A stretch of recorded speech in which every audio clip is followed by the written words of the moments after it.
We have been looking at some lessons dealing with some attitudes that need to be developed in the local congregation, realizing that God has authorized local congregations of the church. We, in looking at the church, see that the church is spoken of in a universal sense. For example, in Matthew the 6th chapter, or 16th chapter, in verse 18, when Jesus says, "I will build my church," there's the church in the universal sense, or the church of God, which he hath purchased with his own blood in Acts 20 and verse 28, and other passages as well, in which the church is being spoken of in the universal aspect. Church is also spoken of in a large geographical sense.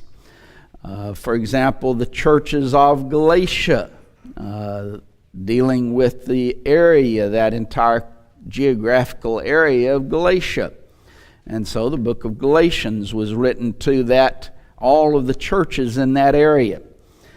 But then the church is spoken of in the local sense as well, on a local aspect.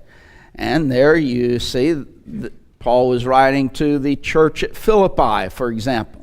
And he mentions all the saints with the bishops and deacons. And he gives us the organization of the church, the local congregation in that sense. In Revelation, the first 3 chapters, we have the writings to the 7 churches of Asia Minor in that case, but those 7 congregations, the church in a local sense. But with the church in a local sense, it does necessitate individual Christians making up that congregation, properly working together, or the saints in that local congregation, as is expressed in Philippians 1:1. But those saints in Philippi needed to work together, and work together in a proper way. In order to work properly, you have to develop the proper attitudes of mind. And that is, we're going to have to allow the Scriptures to control our thinking and our actions. And when we do that, then we're going to work together in the way in which God desires us to. So we began looking at some attitudes that need to be developed within that local congregation for us to work together as saints in the work of the Lord. And the first we noted was a proper attitude toward God Himself. That we need to have a proper love for God. And that certainly, as Jesus expressed, with our body, soul, mind, and spirit, or our entire being. It means that we develop a strong faith and trust in God, that we're going to trust what He says and do whatever He says, even if it doesn't look to us as being sensible or look to us to work. We do what God says anyway. It might not have looked sensible to Abraham to leave the country that he was living in to go to an area or land which God would show him. He didn't know what it was or where it was. Might not have looked sensible, but he learned faith and trust in God. And developing a strong thankfulness, or an attitude of thankfulness to God for all that God has done for us. And in regards to that, sacrificing for God. An attitude of sacrifice. And that sacrifice is going to demand our time, our abilities, and even our financial resources. We need to develop then a proper attitude toward ourselves as individuals. And that is an attitude of humility. Humility will allow one to engage in those tasks which we might not deem all that important. But yet they need to be done because they are a task that is there that needs to be taken care of. And no one should feel that, well, I'm too good to do that. No, that's an improper attitude. Humility would take that type of attitude away from us so that we would be ready to engage in those activities. We need to have a teachable attitude. Nobody knows everything. Some people I've seen think they do, but no one does. So we need to be able to be taught, no matter how smart we might think we are. And developing a proper attitude toward our own mistakes. We're all going to make mistakes, and we have to have the proper attitude in taking care and rectifying the mistakes that we make. We also need to have proper attitude toward our fellow Christians, as we looked at last week. That is, developing an attitude of love one for another. By this, Jesus says, you shall know that the world's going to know that you're my disciples. Well, we have love one for another. And Jesus says that love is to be to the extent that I loved you. Develop an attitude of cooperation. A lot of times people can work real well by themselves, but they won't cooperate with anyone. We need to have a cooperative attitude. Develop an attitude of appreciation for the worth of others. They're important just as I am, just as you are. Everyone is important. And the church at Corinth needed to learn that lesson because they were causing divisions one among another. An attitude of submission. We're to submit ourselves one to another. An attitude of submission allows us to have an attitude of submission toward God. But that attitude of submission toward God should carry over to submission one to another, so that I don't always have to have my way. In fact, in those qualifications for love, Jesus says, or Paul writes, seeketh not her own. In other words, it doesn't always have to be my way. I can learn to submit to other people's way. An attitude of peacefulness is important, that we try to make peace one with another. Blessed are the peacemakers, Jesus would say. Attitude of hospitality. We're to be not forgetful to entertain strangers. For some, thereby entertain angels unawares, Hebrews 13 and verse 2. Be hospitable one with another. And then an attitude of gentleness and meekness toward one another. An attitude of forgiveness, forbearance, and long-suffering to each other. These are attitudes that have to be developed within the local congregation, or there's going to be such fussing and fighting among ourselves that we destroy ourselves. So we need to develop those type of attitudes one toward another. But then this afternoon I want us to look at our attitudes toward our work. Without a proper attitude toward the work that we have, then there's really not going to be any hope of accomplishing that work. Our work will be left undone. Can you imagine? In fact, you probably know some individuals who, when they go to work, they're just got a rotten attitude. They don't want to do this. And anytime they can, they're going to get out from doing it. And what happens? The work's undone. It's simply not accomplished unless someone else comes behind them and does it. But then somebody else is having to do their work instead of their own work. And so we need to have a proper attitude toward that work, or else it's just not going to take place. It's not going to be accomplished. We need to have and must have a gratitude for the privilege of working. That may seem odd, but when God created Adam and Eve, placed them in the garden, He placed them there to work. They were to take care of the garden, dress it and keep it, He said. And He also gave them other commands, that they were to be fruitful and multiply. He told them what not to do. Don't eat of the tree of the knowledge of good and evil. But they were to work in the garden. God has created us as creatures needing to work. Paul is a great illustration of this attitude of feeling a privilege to work. In 1 Corinthians 15th chapter, verses 9 and verse 10, he mentions, "For I am the least of the apostles, that am not meet to be called an apostle, because I persecuted the church of God. But by the grace of God I am what I am. And His grace, which was bestowed upon me, was not in vain, but I labored more abundantly than they all. Yet not I, but the grace of God which was given with me." Here I am, Paul says, and I am the least of the apostles. Not even worthy to be called an apostle because of what I did in persecuting the church. But he says, I am what I am. That is, I am an apostle of Jesus Christ. But then in relationship to here's all of the other apostles and here's him, he says, I labored more abundantly than all of them.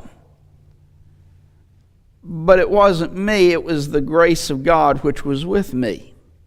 And what a wonderful attitude. That God has allowed me, and He has given me the opportunity to work in His cause, to work within preaching the gospel of Jesus Christ and taking the gospel to the world. That's His attitude. And He says, I am, that's where I am, but here's the grace of God that's with me. Do we consider it the grace of God that God has allowed us to engage in that wonderful work of taking the gospel to the lost? Notice what he says in Ephesians, the 3rd chapter, in verse 8, because 1 Corinthians isn't the only time that he mentions it. Here in Ephesians 3 and verse 8. Unto me, he says, who am less than the least of all saints, is this grace given, that I should preach among the Gentiles the unsearchable riches of Christ. Notice, here's this grace that has been given.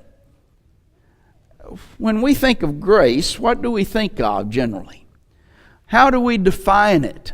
Something that is a free gift to us. Sometimes how we define it, a free gift. Here is a gift that God is giving, and he says, Paul does, to me. But he's not excluding that grace to others. That same grace that God has given us, grace, that is a gift to be able to teach other individuals. Because what he's saying regarding that grace that has been given to him, what is it? That I might preach among the Gentiles the unsearchable riches of Christ. God has given us a gift that we can go out in the world and preach the gospel. Now that's the application that we need to understand and we need to learn. God has given us a gift. How are we using God's grace? Now we talk generally about the grace of God that brings salvation, Titus 2 and verse 11, and that individual who's out in the world who rejects the gospel of Christ, he's rejected God's grace. How many of us have rejected God's grace by rejecting to go out and preach the gospel to others? Yet Paul says that's the grace of God that's been given to me. That's the grace of God that's been given to each and every one of us as Christians, that we might preach the gospel, the unsearchable riches of Christ. Now then, it necessitates us doing it with all of our strength, with all of our might. In Colossians 3 and verse 23, Paul would say, whatsoever ye do, do it heartily, as to the Lord and not unto men. When we go out teaching the gospel of Christ to other individuals, do it as we're doing it to God and not just simply to man. Do it heartily, as unto the Lord, not a man. You're not doing it simply for their sake. You're doing it for the Lord's sake. You're fulfilling what the Lord has a job for us to do in teaching the gospel to those individuals. And that's going to show with an eagerness and enthusiasm that we have. You can tell someone who doesn't really want to be there at work. You can tell usually someone who really doesn't want to be there at worship on Sunday morning or Sunday afternoon, or doesn't want to really be there on Wednesday night. You can tell by the attitude that they have. Notice what Paul says in 2 Corinthians 9 and verse 2. For I know the forwardness of your mind, for which I boast of you to them of Macedonia, that Achaia was ready a year ago, and now notice this, your zeal has provoked very many. Your zeal. They had a zeal for this. Now then, within this specific context of 2 Corinthians 9, Paul's dealing with their giving in order to help poor saints in Jerusalem. And he says, your zeal has provoked, not in the sense of made them angry, but it's caused them to give. We need to have a zeal for God, a zeal for doing the Lord's work, an enthusiasm that is built up within us that becomes infectious.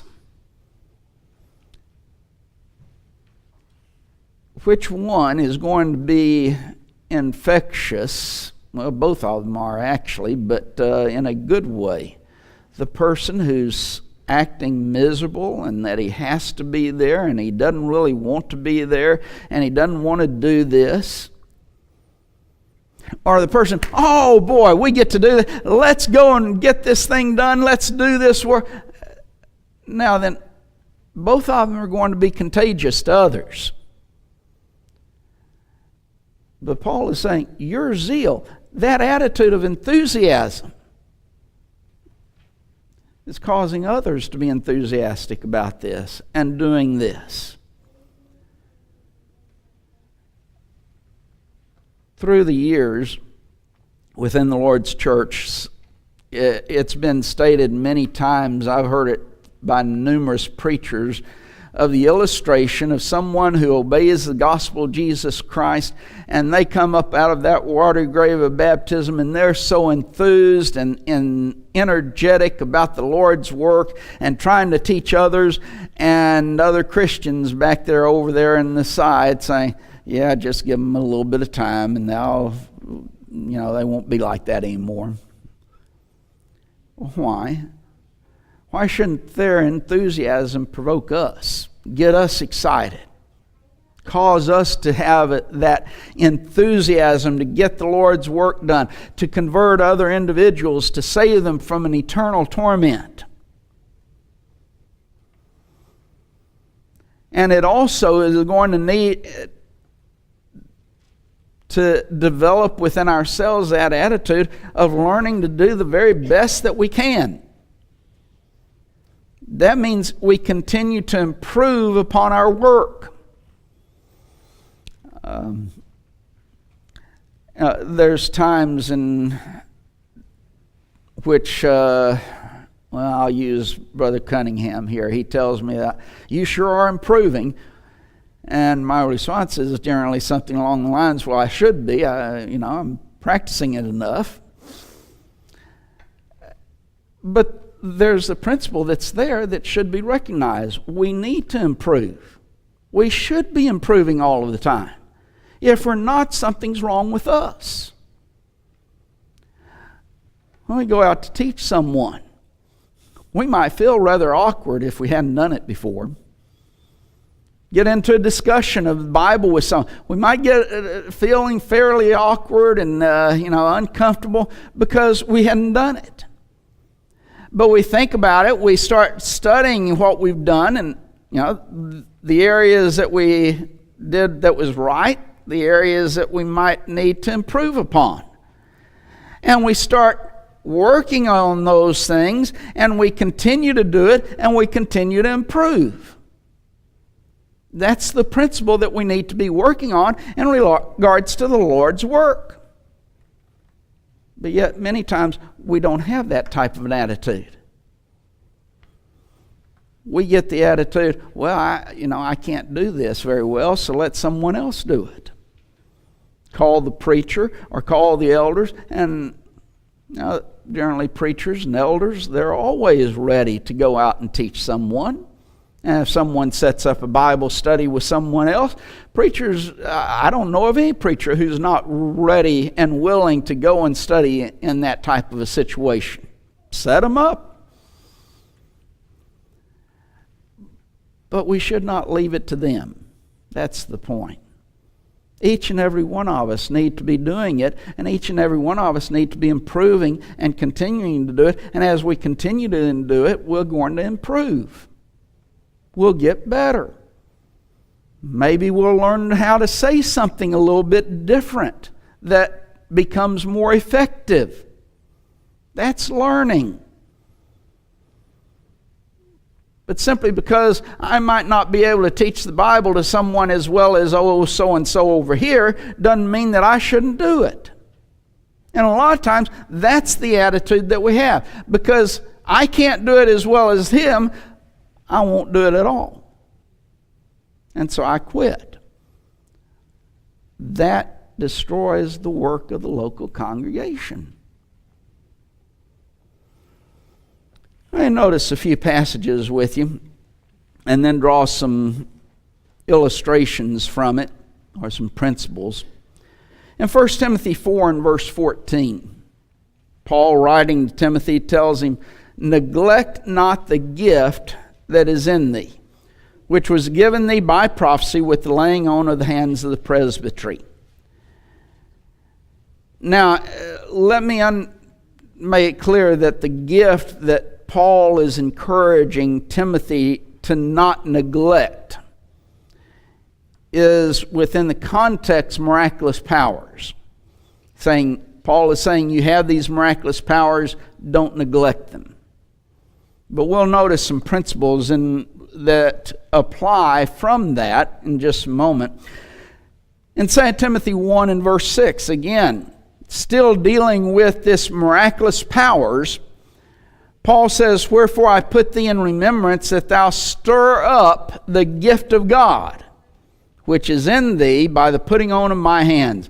The gift of God there, again, dealing with miraculous powers.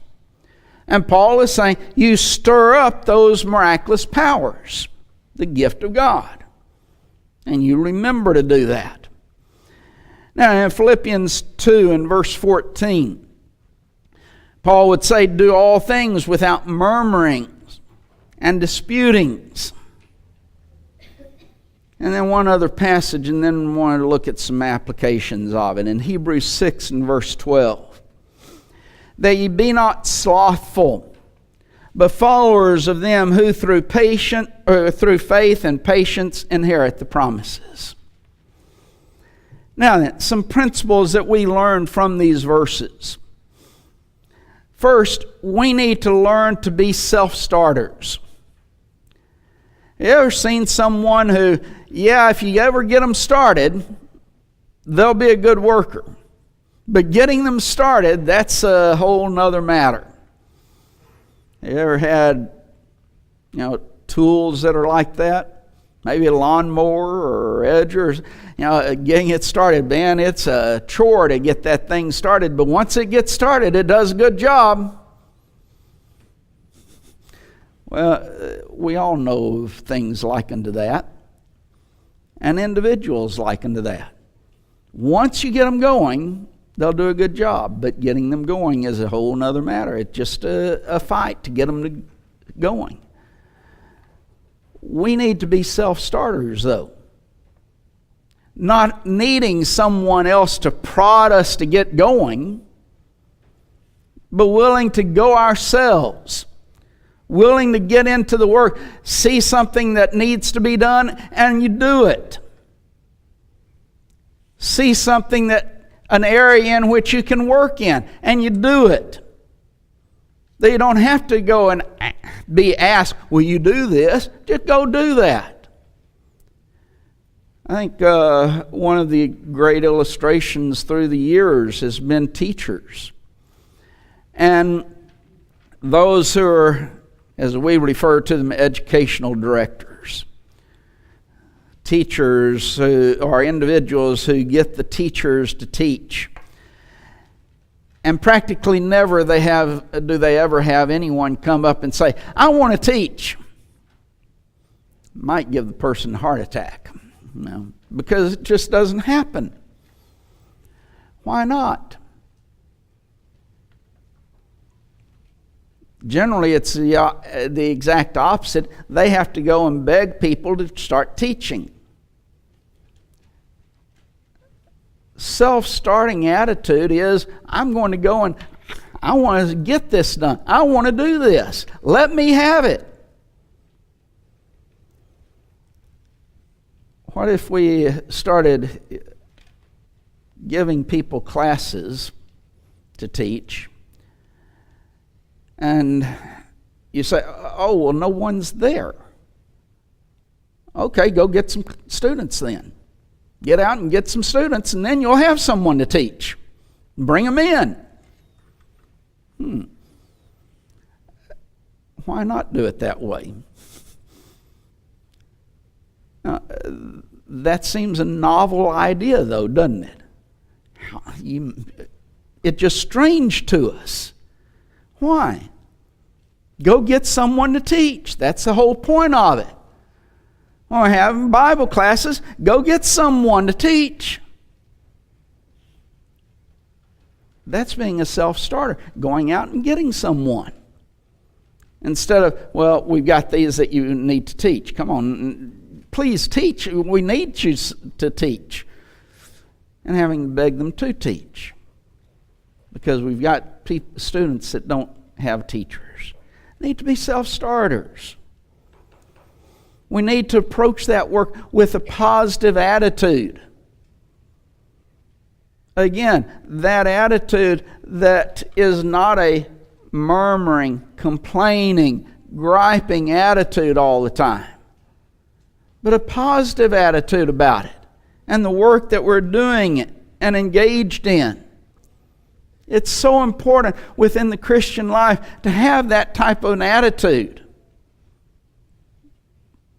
We're dealing with the eternal souls of individuals. And yes, it's going to be disappointing when people reject it.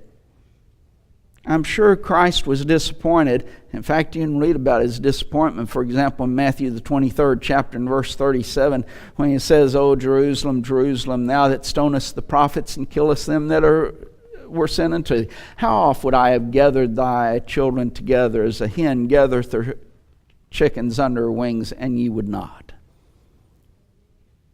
A heartbroken attitude because they rejected him. But that did not stop him from having a positive attitude of going out on and doing the will of the Lord. Disappointment? Yes. But approach that work with a positive attitude. And then we need to continue until the work is accomplished.